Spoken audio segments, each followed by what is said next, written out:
ఇంకొన్ని ఘడియల్లో చెల్లి పెళ్లి జరుగుతుందనుకున్న సమయంలో ఇలా కారణం లేకుండా మరణించడం చూస్తుంటే ఇదేదో మాయలా అనిపిస్తోంది నాయనా. చెల్లెలి పెళ్లి కోసం పెట్టిన ముహూర్తం సామాన్యమైంది కదమ్మా. ఇది 100 ఏళ్లకొకసారి వచ్చే అమృత సిద్ధియోగం. ఈ సమయంలో వివాహం జరిగితే పుణ్యదంపతులుగా వర్ధిల్లుతారని నిర్ణయించాను.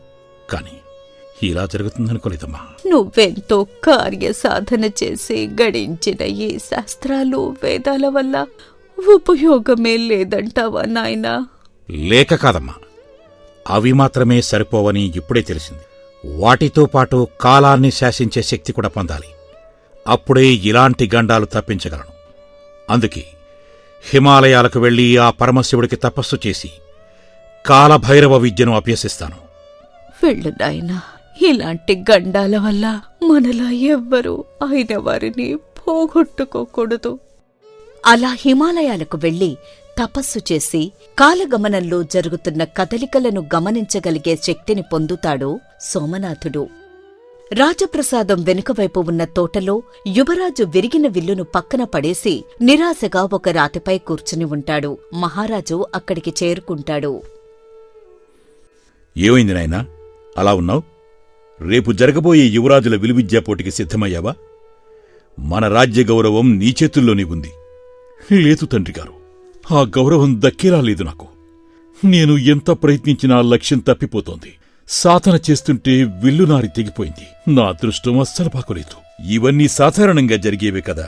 పట్టుదల ఉంటే ఏదైనా సాధించవచ్చు. కాదు తండ్రిగారు, ఇది కేవలం సాధారణం కాదు. గతంలో నేను చేపట్టిన ప్రతి పని విఫలమవుతూనే ఉంది. ఇదంతా చూస్తుంటే నా గ్రహాలు అనుకూలించడం లేదనిపిస్తోంది. అంతా నా దురదృష్టం. నాయనా, ఓటమి ఎదురైనప్పుడు కాలాన్ని నిందించడం సులభం. కాని లేదు తండ్రిగారు, లేదు. కష్టపడటానికి నేను సిద్ధమే. కాని ఫలితం రాని కష్టం ఎందుకు చెప్పండి? గాలిపటం ఎగరాలంటే గాలి తోడ్పాటు కూడా ఉండాలి. నా జీవితంలో ఆ అదృష్టపు గాలి అస్సలు వీచటం లేదు. అందుకే నేను ఏ పని చెయ్యాలన్నా భయమేస్తోంది తండ్రిగారు. ఈ ఒక్కసారి ధైర్యంగా వెళ్లి ప్రయత్నించి యువరాజా, తప్పకుండా విజయం సాధిస్తావు. సరే, ఈ ఒక్కసారి మీరు చెప్పినట్టే ప్రయత్నిస్తాను. క్రీడా మైదానం జనసందోహంతో నిండి ఉంటుంది. ఇతర దేశపు రాజులు, సామాన్య ప్రజలు అందరూ చూస్తూ ఉంటారు. యువరాజు తన వింటిని పట్టుకుని లక్ష్యం వైపు చూస్తూ ఉంటాడు.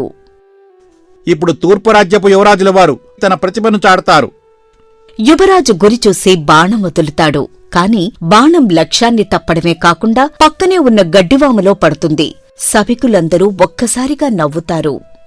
ఏంటి యువరాజా, మీ విలువిద్య ఇంతేనా? గడ్డివామును కొట్టారు. బహుశా మీ దృష్టిలోపమా లేక మీ సామర్థ్యం అంతేనా? లేదు, ఇది నా విల్లు తప్పు. గాలివాటం సరిగ్గా లేదు. సాకులు చెప్పకండి యువరాజా.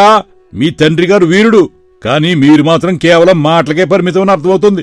రేపటి నుంచి మిమ్మల్ని ప్రజలు లక్ష్యం తప్పిన రాజు అని పిలుచుకుంటారు. ప్రజల మధ్యలో గుసగుసలు వినిపిస్తాయి. ఈడేనా మనల్ని పాలించేది? ముహూర్తాలు చూసుకుని యుద్ధానికి వెళ్తే సరిపోదు, చేతల్లో కూడా సత్తా ఉండాలా.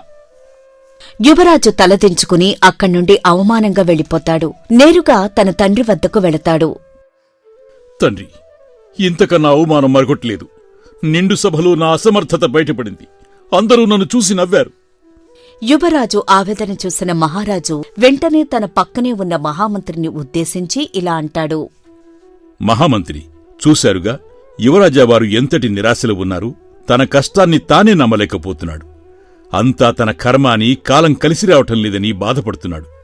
అవును ప్రభూ, యువరాజుగారి మనస్సు ఇప్పుడు చాలా కలత చెంది ఉంది. ఇలాంటి సమయంలో వారికి శాస్త్రబద్ధమైన భరోసా అవసరం. అందుకే మన రాజ్యంలోనే కాదు, ఈ భరతఖండంలోనే కాలజ్ఞానాన్ని క్షుణ్ణంగా తెలిసిన గొప్ప పండితుడు ఎవరైనా ఉన్నారా? కేవలం గ్రహగతులు చెప్పేవాడు కాదు, కాలం వెనుక దాగి ఉన్న రహస్యాన్ని, అదృష్టాన్ని ఒడిసిపట్టే మార్గాన్ని చూపగల జ్ఞాని కావాలి. అలాంటి వ్యక్తిని వెతికి వెంటనే మన దర్బారుకు పిలిపించండి. చిత్తం ప్రభు. ఆ హిమగిరి పర్వత పాదాల దగ్గర ఒక వటవృక్షం కింద తపస్సు చేసి కాలాన్ని తన గుప్పిట్లోకి తెచ్చుకున్న సోమనాథుడు అని ఒక మహాపండితుల వారున్నారని విన్నాను. అంత ప్రత్యేకమైన పండితుల వారు? ఏమిటాయన గొప్పదనం? ప్రభు, సోమనాథుడు కేవలం జాతకాలు చూసి ఫలితాలు చెప్పే సామాన్య పండితుడు కాదు. ఆయన కాలజ్ఞాని. ఒక వ్యక్తి పుట్టిన సమయాన్ని బట్టి ఆ వ్యక్తి జీవిత ప్రవాహంలో ఎప్పుడు అమృత గడియ వస్తుంది, ఎప్పుడు మృత్యుగడియ పొంచి ఉంటుందో లెక్క కట్టగలడు. మహారాజా, ఆయన గొప్పతనాన్ని చెప్పాలంటే ఈ ఒక్క సంఘటన చాలు. అవునా? ఆ సంఘటనేమిటో వివరించండి. ఏడాది క్రితం పొరుగు రాజ్యపు కోటలో ఒక పెద్ద యజ్ఞం జరుగుతోంది మహారాజా. దేశం నలుమూలల నుండి పండితులు వచ్చారు. సోమనాథుల వారు కూడా అక్కడే ఉన్నారు. యజ్ఞం సరిగ్గా పూర్ణాహుతి సమయం చేరుకుంది. యజ్ఞగుండం నుండి జ్వాలలు ఎగిసిపడుతున్నాయి. అందరూ భక్తితో కళ్ళు మూసుకుని మంత్రాలు చదువుతున్నారు. కాని సోమనాథుడు హఠాత్తుగా లేచి, ఆపండి, అందరూ ఇప్పుడే ఈ మండపం నుంచి బయటికి వెళ్ళిపోవాలి. పరిగెత్తండి, అందరూ పరిగెత్తండి. అయ్యా, మంచి ముహూర్త సమయంలో యజ్ఞం దిగ్విజయంగా జరుగుతుంటే ఆపమంటున్నారెందుకయ్యా? నేను ముహూర్తాన్ని చూడలేదు, కాలాన్ని చూస్తున్నాను. ఇప్పుడు ఈ క్షణం ఇక్కడ మృత్యుగడియ ప్రవేశించింది. ఏమిటయ్యా మృత్యుగడియా? యజ్ఞాలు జరుగుతుంటే అదెలా సాధ్యమయ్యా? ఇది యజ్ఞాన్ని అవమానించడమే అవుతుంది. ఇప్పుడు వివరించే సమయం లేదు. ప్రాణాలు కావాలనుకున్నవారు వెంటనే బయటికి రండి. ఆయన మాటల్లోని గాంభీర్యం చూసి రాజుగారు బయటికి వస్తారు. మరుక్షణమే ఆకాశం నిర్మలంగా ఉన్నా కూడా ఎక్కడి నుండో ఒక భయంకరమైన పిడుగు సరిగ్గా ఆ యజ్ఞమండపంపైనే పడుతుంది. ఒక్క క్షణం ఆలస్యమైనా అక్కడ ఉన్న వారందరూ సజీవదహనమయ్యేవారు. మహానుభావ, మిమ్మల్ని అవమానించినందుకు నన్ను క్షమించండి. కానీ స్వామి, యజ్ఞం మధ్యలో ఆగిపోయింది కదా, ఇది రాజ్యానికి కీడు కాదంటారా? పురోహితవర్య, యజ్ఞం ఆగలేదు, అది పూర్తయింది. మనం మంత్రాలతో చేసేది మానవ యజ్ఞం, ప్రకృతి పిడుగు రూపంలో చేసేది దైవయజ్ఞం. ఆ యజ్ఞగుండంలో మీరు వేసిన బంగారం పిడుగుధాటికి కరిగిపోయి పక్కనే ఉన్న శిల మీద పడి ఎలా మెరుస్తుందో చూడండి. అది భవిష్యత్తులో ఈ రాజ్యానికి కలగబోయి అఖండ ఐశ్వర్యానికి సూచన. అంటే రాబోయే ప్రమాదాన్ని సోమనాథుడు ముందుగానే పసిగట్టాడా? అవును ప్రభు. అంతేకాదు, కాలాన్ని కూడా శాసించగల ధీశాలి ఆయన. నిజంగా అంతటి శక్తివంతుడైతే నా జీవితంలోని చీకటిని కూడా ఆయన తప్పక తొలగించగలరు. మహామంత్రి, ఆలస్యం చేయకండి. మన యువరాజుగారి భవిష్యత్తు కోసం ఆ సోమనాథ పండితుడిని సగౌరవంగా ఆహ్వానించండి. ఆయన ఇచ్చే సలహా మన రాజ్యానికి మార్గదర్శకం అవుతుంది. తప్పకుండా ప్రభు. వారు ఎక్కడున్నారో తెలుసుకుని వెంటనే కబురు పంపిస్తాను. ఒకరోజు సోమనాథుడు మహారాజు ఆహ్వానం మేరకు రాజమందిరానికి చేరుకుంటాడు. కాలస్వరూపులైన సోమనాథ పండితుల వారికి నమస్కారం. స్వామి, మీ అడుగుజాడలతో ఈ రాజభవనం పునీతమైంది. మహారాజా, కాలం పిలిచింది, నేను వచ్చాను. ఇక్కడ నేను చేయాల్సిందేదో ఉందనే సంకల్పం నన్ను ఇక్కడికి నడిపించింది. స్వామి, నా కుమారుడు మానసిక కృంగుబాట్లు ఉన్నాడు. తను చేసే ప్రతి ప్రయత్నం విఫలమవుతోందని, అదంతా తన దురదృష్టమని బాధపడుతున్నాడు. శత్రువుల హేళనలు అతన్ని పిరికివాడిలా మారుస్తున్నాయి. జాతక చక్రాలు చూసేవారు చాలామందే ఉన్నారు. కాని కాలాన్ని శాసించగల శక్తి మీకే ఉందని విన్నాను. నా కుమారుడి జీవితంలో ఆ అదృష్టగడియలు ఎప్పుడు వస్తాయో మీ దివ్యదృష్టితో చూసి చెప్పండి. మహారాజా, యువరాజుది సామాన్యమైన జాతకం కాదు. ఆయన జీవితంలో ఒక అద్భుతమైన మహాదృష్ట గడియ రాబోతోంది. సరిగ్గా ఆయనకు 25 ఏళ్లు నిండిన తర్వాత వచ్చే పౌర్ణమి రాత్రి, ఆ 2 గంటల కాలం ఆయన పట్టిందల్లా బంగారమే అవుతుంది. నిజమా స్వామి? ఆ గడియ ఎప్పుడొస్తుంది? నేను మళ్లీ విజేతగా నిలబడగలనా? వినండి యువరాజా, సరిగ్గా మరో 3 రోజుల్లో వచ్చే పౌర్ణమి రాత్రి అర్ధరాత్రి 12 గంటల నుండి 2 గంటల వరకు, ఆ 2 గంటలు మీ జీవితంలో అత్యంత శక్తివంతమైనవి. అద్భుతం స్వామి. నా కుమారుడి కష్టాలు తీరిపోయే సమయం ఆసన్నమైందన్నమాట. కానీ మహారాజా, ఒక నియమం ఉంది. అదేంటో సెలవియ్యండి స్వామి. ఆ 2 గంటల కాలంలో యువరాజు మనసులో ఒక్క క్షణం కూడా భయం కానీ సందేహం కానీ రాకూడదు. ఏకాంతంగా ఉండాలి. తన సంకల్పాన్ని మాత్రమే నమ్మాలి.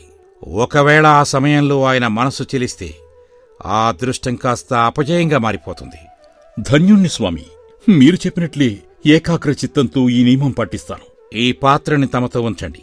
ఆ అదృష్ట ఘడియల్లో మీరు కోరుకున్నంత బంగారం ఈ పాత్ర నుండి వస్తుంది.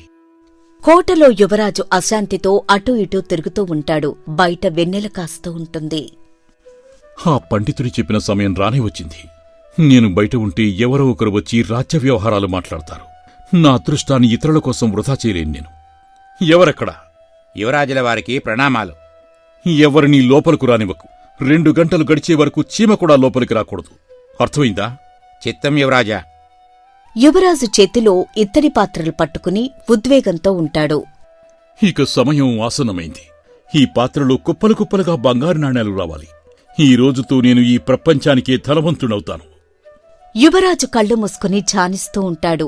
అకస్మాత్తుగా ఒక తేలు వచ్చి యువరాజు కాలిని కుడుతుంది. అమ్మో! అయ్య బాబోయ్! ఏంటిది? నొప్పి నొప్పి తేలికుట్టినట్టుగా ఉంది. అమ్మో! ఈ నొప్పి తట్టుకోలేకపోతున్నాను. దేవుడా, ఈ నరకం నుంచి నన్ను కాపాడు. కొంత సమయానికి యువరాజుకు నొప్పి మాయమవుతుంది. అతను ఊపిరి పీల్చుకుంటాడు. కాని అప్పటికే 2 గంటల సమయం ముగుస్తుంది. యువరాజు కోపంగా దర్బారులోకి వస్తాడు. సోమనాథుడి ముందు నిలబడతాడు. పండిత, నువ్వు చెప్పింది అబద్ధం. నేను 2 గంటలు గదిలో తపస్సు చేసిన బంగారం కాదు కదా. ఒక్క ఇత్తడి ముక్క కూడా రాలేదు. నీ జ్యోతిష్యమంతా ఒట్టి మోసం. యువరాజా, ఆ సమయంలో మీకేదైనా ఆపద కలిగిందా? అది ఒక తేలు కుట్టింది. కాని నేను నొప్పి తగ్గాలి అని కోరుకోగానే ఆ నొప్పి మాయమైపోయింది. అక్కడే ఉంది అసలు రహస్యం.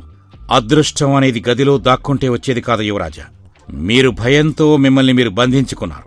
ఆ అదృష్ట గడియలో మీరు కోరుకున్న మొదటి కోరిక నొప్పి తగ్గాలని. అందుకే ఆ శక్తి దానికి ఖర్చయిపోయింది. అంటే ఏమిటి పండితవర్య దాని అర్థం? మహారాజా, యువరాజు గనక బయట ఉండి ఉంటే తన అదృష్టం వల్ల ఆ తేలు ఆయన దగ్గరికి వచ్చేది కాదు. అదృష్టం అనేది ఒక అవకాశం మాత్రమే. దాన్ని అందుకోవడానికి కావలసింది ధైర్యంతో కూడిన కర్మ. గదిలో దాక్కునే పిరికివాడికి అదృష్టం కూడా కేవలం ప్రాణరక్షణకే సరిపోతుంది. క్షమించండి పండితవర్య, అదృష్టం మీద ఉన్న ఆశతో నా పనిని గాలికొదిలేశాను. ఇకపై కష్టాన్ని నమ్ముకుంటాను. అప్పుడే అదృష్టం నన్ను వెతుక్కుంటూ వస్తుందని నేను గ్రహించాను. అప్పుడు సోమనాథుడు నవ్వుతూ ఒక రహస్యం చెప్తాడు. యువరాజా, నిన్న రాత్రి మీరు గదిలో బందీ అయినప్పుడు నిజానికి మీకు తేలు కుట్టలేదు. నేను మీకు ఇచ్చిన పాత్ర మీద ఒక ప్రత్యేకమైన మూలికా రసాన్ని పూశాను. అది చర్మం మీద పడగానే తేలు కుట్టినంత భయంకరమైన నొప్పి కలిగిస్తుంది. హా? ఏంటి?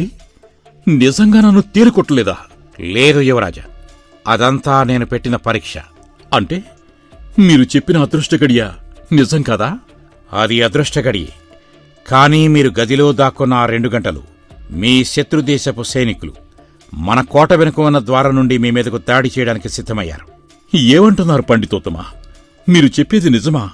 అవును యువరాజా, మీరు గనక గదిలో ఆ నొప్పి భ్రమలో లేకపోతే బయట తిరుగుతూ వారి చేతిలో హతమయ్యేవారు.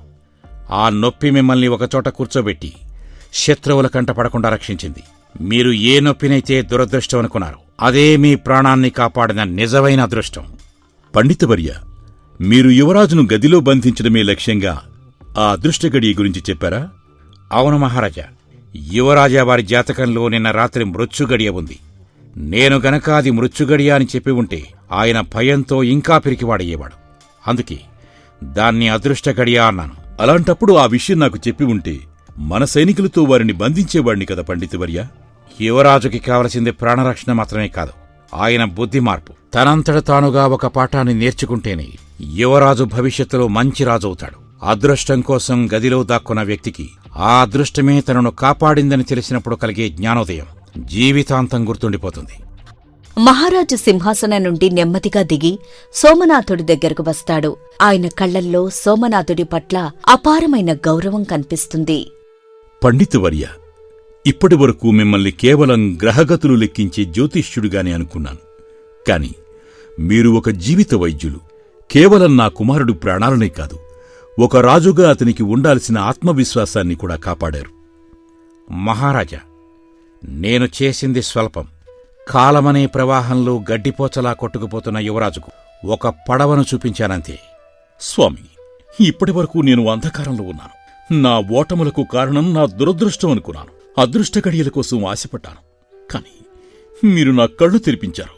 ఇందువల్ల నువ్వు ఏం గ్రహించావు నాయనా? నేను గ్రహించింది ఏమిటంటే, కాలం ఎప్పుడూ ఎవరికీ శత్రువు కాదు, మిత్రుడు కాదు. అది కేవలం ఒక సాక్షి మాత్రమే. నా భయం వల్ల ఒక చిన్న నొప్పి కూడా నాకు ప్రాణాంతకంగా అనిపించింది. అదే నేను ధైర్యంతో యుద్ధభూమిలో ఉంటే 1000 గాయాలైనా నాకు లెక్కలేనంత శక్తి వచ్చేది. ఈ మాటలు విన్న మహారాజు కళ్లల్లో ఆనంద భాష్పాలు కనిపిస్తాయి. యువరాజును దీవిస్తాడు. నాయనా, ఇప్పుడు నువ్వు నిజమైన రాజువయ్యావు. నీ జాతకంలో ఉన్న అతిపెద్ద దోషం నీ భయమే. అది ఈ రోజుతో తొలగిపోయింది. ఇక నీకు తిరుగులేదు. సోమనాథుడు తన సంచిని భుజాన వేసుకుని, మహారాజా, ఇక సెలవు. స్వామి, ఒక్క నిమిషం ఆగండి పండితువర్య. మీరు నా కుమారుడికి ప్రాణభిక్ష పెట్టారు, అంతకంటే మిన్నగా అతనికి జ్ఞానభిక్ష పెట్టారు. ఈ రాజ్యానికి మీరు చేసిన ఉపకారానికి ప్రతిఫలంగా ఈ స్వల్ప కానుకలు స్వీకరించండి. ఇవి మీ పాదతోడికి కూడా సరిపోవు, కాని నా భక్తిని చాటుకోవడానికి అనుమతించండి. ధర్మబద్ధమైన నీ పాలనే నాకు నువ్వు ఇచ్చే అతిపెద్ద దక్షిణ. ఈవెందుకు మహారాజా? ప్రశాంతంగా దర్బారు నుండి బయటకు వెళుతుంటాడు. యువరాజు తన విల్లును చేతబూని కొత్త ఉత్సాహంతో శత్రువులను ఎదుర్కోవటానికి సిద్ధపడతాడు. కొన్నిసార్లు ప్రమాదాన్ని ఆపడం కన్నా ఆ ప్రమాదం నుంచి తప్పించుకునేలా పరిస్థితులను సృష్టించడం మిన్నా. చూశారుగా, ఈ కథలో మీకు బాగా నచ్చిన మలుపేది? మీకు ఏ సీన్ బాగా నచ్చిందో వెంటనే కామెంట్ చెయ్యండి. ధన్యవాదాలు.